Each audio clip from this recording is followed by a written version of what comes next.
অনাবাদী পতির জমি ও বসতবাড়ি আঙিনায় পারিবারিক পুষ্টি বাগান স্থাপন প্রকল্পের আওতায় আজকের এই উঠান বৈঠক অনুষ্ঠানে মাহে রমজান মাস আপনারা অনেক সময় ধরে বসে আছেন, এর জন্য উপজেলা কৃষি অফিসের পক্ষ থেকে ধন্যবাদ জানাচ্ছি। আজকের এই উঠান বৈঠকে উপস্থিত আছেন আমার কৃষি সম্প্রসারণ অফিসার জনাব সজীব হোসেন, উপস্থিত আছেন অত্র মিরাশি ইউনিয়নের দুইজন উপসহকারী কৃষি কর্মকর্তা এবং আজকের উঠান বৈঠকের মধ্যমণি প্রিয় কৃষক কৃষাণী ভাই বোনেরা, সবাইকে সালাম, আসসালামু আলাইকুম। ইতিমধ্যে আমরা পারিবারিক পুষ্টি বাগান এখানে আমাদের যে কৃষক করেছে এটা আমরা দেখেছি, তাই না, পাশে, এবং আমার কৃষি সম্প্রসারণ অফিসার কিন্তু দেখাইছে এখানে একটা লেআউট কালিকাপুর মডেল। তাহলে এখানে আমাদের যারা আছেন প্রত্যেকের বসতবাড়ির আশেপাশে কিছু না কিছু জায়গা পড়ে থাকে, আমরা হয়তো খেয়াল করি না, মনের অজান্তে পড়ে থাকে। তাহলে আমরা যদি একটু সচেতন হই, একটু শ্রম দেই, তাহলে এই বসতবাড়ির আশেপাশের পতিত যে জায়গাগুলো আমরা খেয়াল করি না, এই জায়গাগুলো ব্যবহারের মাধ্যমে, চাষাবাদের মাধ্যমে সারা বছরের আপনার পরিবারের যে পুষ্টির চাহিদা এটা কিন্তু পূরণ করা সম্ভব। বাজার থেকে কোনো শাকসবজি ফলমূল কেনার দরকার হবে না। আপনি যদি আপনার যার যেটুকু জায়গা থাকে এই জায়গাটুকু যদি কাজে লাগান, তাহলে এইরকম আমাদের অনেকগুলো গবেষণা হয়েছে, কৃষির অনেকগুলো মডেল আবিষ্কার হয়েছে। তার মধ্যে সবচেয়ে জনপ্রিয় মডেল হচ্ছে এই কালিকাপুর মডেল।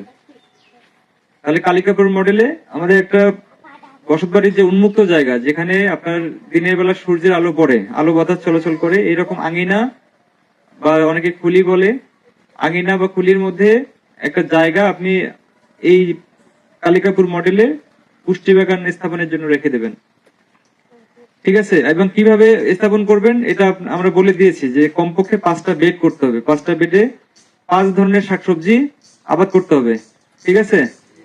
তাহলে আমাদের সুস্থভাবে বেঁচে থাকার জন্য 17টা পুষ্টি উপাদান দরকার, ক্যালসিয়াম, ম্যাগনেসিয়াম, আয়রন, তারপর নাইট্রোজেন, এইরকম প্রায় 17টা পুষ্টি উপাদান দরকার।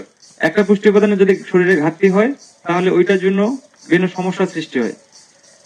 আমাদের যেমন এই পুষ্টির দরকার, গাছেরও কিন্তু দরকার, আমাদের বিভিন্ন ফসলেরও এই 17টা পুষ্টি উপাদান দরকার।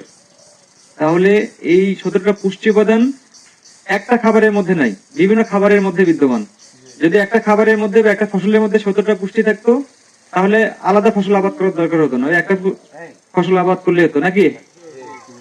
তাহলে যেহেতু বিভিন্ন খাবারের মধ্যে রয়েছে, বিভিন্ন শাকসবজি, বিভিন্ন ফলমূলের মধ্যে আছে, বিভিন্ন ডিম, মাছ, মাংস এগুলোর মধ্যে আছে, এই কারণে আমাদের সুস্থভাবে বেঁচে থাকার জন্য সব ধরনের খাবারই খেতে হবে।